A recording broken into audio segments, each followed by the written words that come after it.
renungan kita satu hari satu pasal dari kitab Ayub.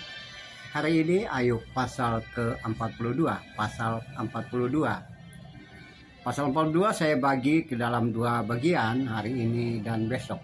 Bagian pertama ayat 1 sampai 6 dan kemudian ayat 7 sampai ayat yang terakhir dari kitab Ayub.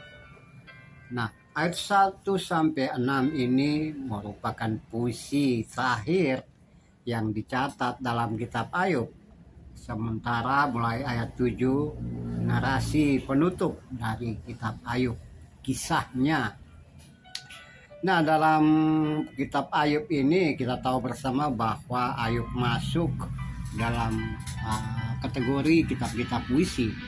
Kitab puisi adalah Ayub, Mazmur, Amsal, Kidung Agung, Khotbah, Ratapan. Ratapan juga ada yang mengatakan termasuk nabi-nabi, tapi saya melihat itu juga sebagai kitab puisi. Nah, dalam bagian terakhir dari kitab Ayub ini, saudara dan saya bertemu dengan Ayub menyesali perkataannya. Ya, kita perhatikan ayat yang terakhir ya, ayat yang ke-6, 7. Ayat mengungkapkan tentang apa yang dia bicarakan tentang Allah itu karena dia mendengar dari orang lain, dia hanya mendengar. Kemudian ia mencabut perkataannya, sudah itu dia menyesali apa-apa yang telah diucapkan tentang Allah.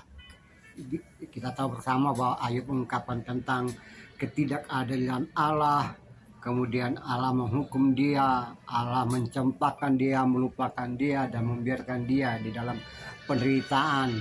Padahal dia sudah berbuat baik, dia sudah melakukan banyak hal untuk manusia, untuk sesama, untuk orang banyak, dan juga untuk Allah sendiri. Saudara-saudara dalam kemanusiaan, saudara yang Tuhan kasihi dan saudara yang mengasihi Tuhan. Nah, di balik itu semua, ketika mendengarkan nasihat dari teman-teman dan juga Allah berbicara kepada dia, kesadaran diri itu muncul. Kemudian dia menyadari diri bahwa apa yang telah diucapkan itu adalah satu kesalahan. Saudara-saudara yang kasih, dari penyesalan Ayub ini kita menemukan ada beberapa hal. Yang pertama adalah penyesalan dengan jujur di hadapan Allah bahwa ia mengakui diri telah melakukan kesalahan secara sadar ataupun tidak sadar. Kata-katanya, orasi dan narasi yang diungkapkan kepada sesama, kepada teman-teman, bahkan kepada Allah sendiri itu adalah suatu kesalahan.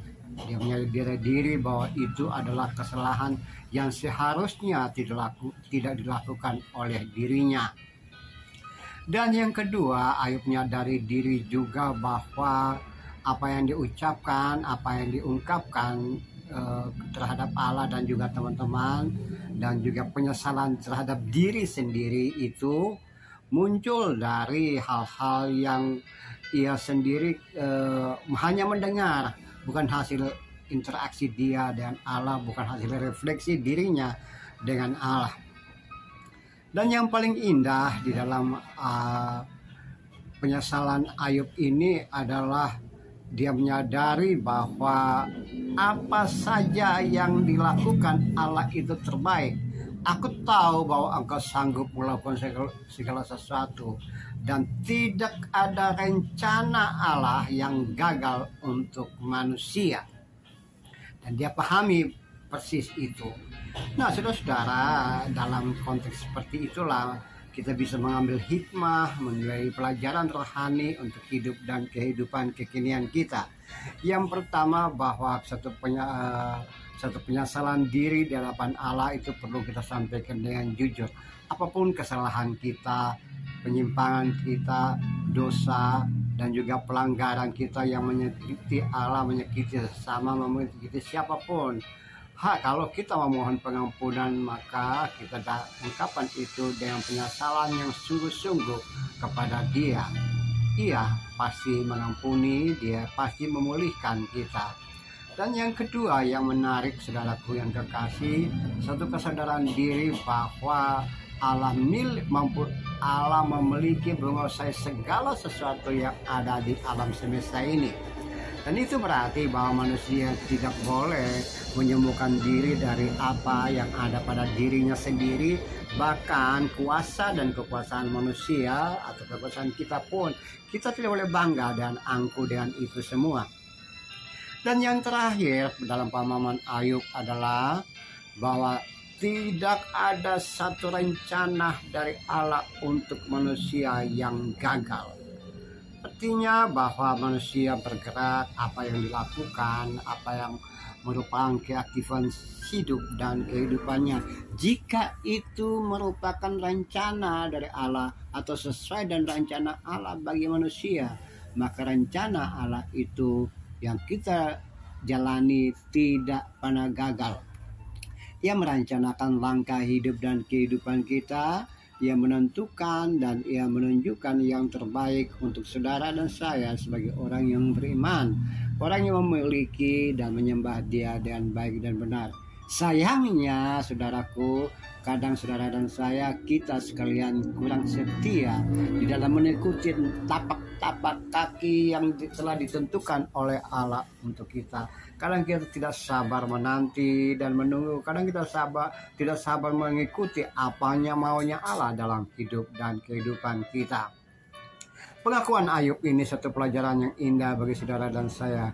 Jika kita mau berada di dalam rencana Dia dan mendapatkan pemulihan hidup dan kehidupan dari Dia, maka kuncinya yang sederhana, aku tahu bahwa rencana Allah itu tidak pernah gagal bagi saudara dan saya. So, mari kita beranjak dari hidup dan kehidupan kita dan menaruh pengharapan kita kepada Dia. Ia yang menentukan, Ia yang memilih, Ia yang membentuk, bahkan Ia yang menjadikan semua apa yang Ia rencanakan untuk kita itu terjadi. Dan kita akan bersyukur kepada Dia. Kita akan melihat bahwa apa saja yang merupakan hal-hal yang Ia telah tentukan untuk kita, kita akan menikmati itu dengan sukacita. Terpujilah Tuhan, terpujilah Kristus. Haleluya.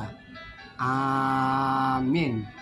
Aku tahu bahwa Engkau sanggup melakukan segala sesuatu dan tidak ada rencanamu yang gagal. Mari kita baca ulang bersama-sama. Aku tahu bahwa Engkau sanggup melakukan segala sesuatu dan tidak ada rencanamu yang gagal untuk hidup dan kehidupan saudara dan saya. Amin.